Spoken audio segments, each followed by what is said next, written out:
Hi friends, வணக்கம். Welcome to our channel. இன்றைக்கி கோதுமை மாவை வச்சு ரொம்ப ஈஸியாக செய்யக்கூடிய கோதுமை போண்டா எப்படி செய்கிறதுன்னு பார்க்கலாம்.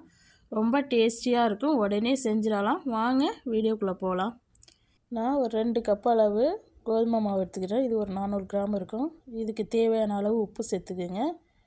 ஒரு 2 பிஞ்ச் அளவு பேக்கிங் சோடா, அரை table spoon chilli powder, 2 table spoon அரிசி மாவு. இப்போ எல்லாத்தையும் சேர்த்து நல்லா மிக்ஸ் பண்ணிடுங்க. இந்த உப்பு, மிளகாய்த்தூள் எல்லாம் நல்லா சேர்த்து மிக்ஸ் பண்ணிக்கலாம். இப்போ இது கூட கொஞ்சம் கொஞ்சமாக தண்ணி சேர்த்து நல்லா கலந்துக்கலாம். ஒரே சமயத்தில் தண்ணியை ஊற்றிடாதீங்க, கணக்கு தெரியாது. அதனால் கொஞ்சம் கொஞ்சமாக ஊற்றி நல்லா மிக்ஸ் பண்ணிக்கோங்க. குழந்தைங்கள்லாம் ஸ்நாக்ஸ் வேணும்னு கேட்கும்போது நம்ம என்ன செய்கிறதுன்னு யோசிக்கிற நேரத்தில் நம்மகிட்ட கோதுமை மாவு இருந்துச்சுன்னா இந்த மாதிரி ஈஸியாக செஞ்சு கொடுத்துடலாம். பாருங்கள், இந்த அளவுக்கு நல்லா பிணைஞ்சாச்சு.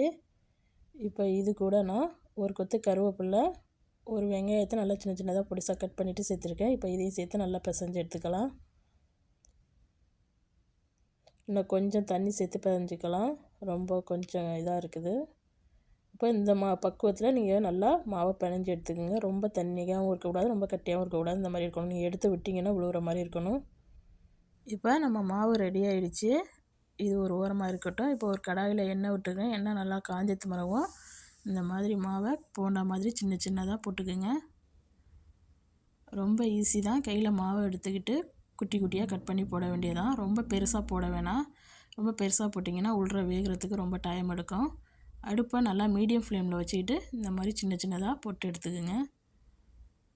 பாருங்கள், நான் மாவை கையில் வச்சுட்டு சின்ன சின்னதாக போடுறேன். இதே மாதிரி நீங்களும் போட்டுக்குங்க. ஒரு பக்கம் நல்லா வெந்த பிறகு திருப்பி கொடுங்க. நம்ம போட்ட உடனே கரண்டி போட்டுற வேணாம். இப்போ ஒரு சைடு நல்லா வெந்துருச்சு. இதை நல்லா திருப்பி போட்டுக்கலாம்.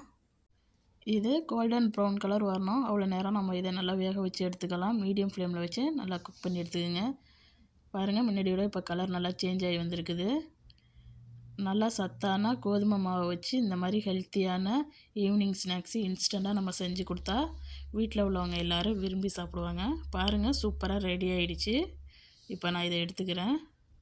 மொறுன்னு கோதுமை போண்டா சூப்பராக ரெடி ஆகிடுச்சு. இப்போ மீதி இருக்கிற மாவையும் இதே மாதிரி போட்டு எடுத்துக்க வேண்டியதான், குட்டி குட்டி போண்டாவா.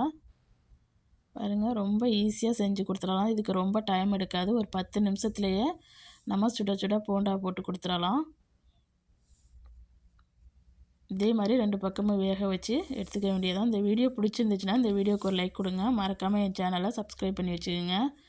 பாருங்கள், நம்ம சுவையான கோதுமை போண்டா சூப்பராக ரெடி ஆகிடுச்சு.